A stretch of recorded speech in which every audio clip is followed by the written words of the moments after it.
ओम नमो भगवते वासुदेवाय। तो आइए, मृत्युलोक एक कर्मलोक है, ना तो ये भोग लोक है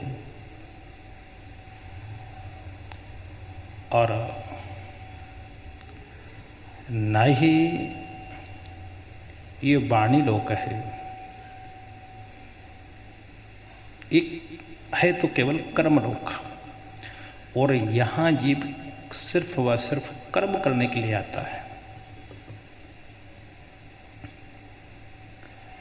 कर्मण्येवाधिकारस्ते कर्मण्य एव अधिकार अस्ते। जीव का अधिकार कहाँ है? कर्म करने पर। और जीव को हमेशा कर्म करना चाहिए मृत्युलोक में आकर के। दुर्लभम मानुषत्वम, मनुष्य का देह प्राप्त हो पाना, मनुष्य की योनि मिल जाना बड़ा मुश्किल है, बड़ा कठिन है, बड़ी मुश्किल से ये प्राप्त होता है।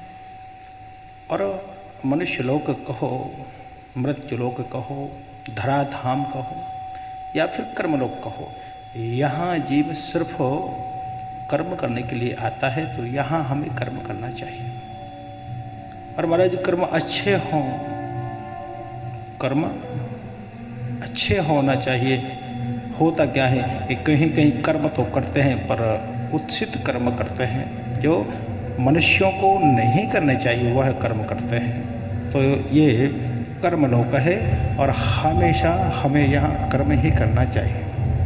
कर्म के ऊपर ज़्यादा ध्यान दिया है कि आप कर्म करिए। कर्म से ही सब कुछ प्राप्त हो जाता है। अच्छा कर्म करोगे तो निर्विवाद अच्छा फल मिलेगा। बुरा कर्म किया जाएगा तो बुरा कर्म का बुरा फल मिलेगा। जैसा कर्म वैसा फल, जैसा कर्म करोगे वैसा फल देगा।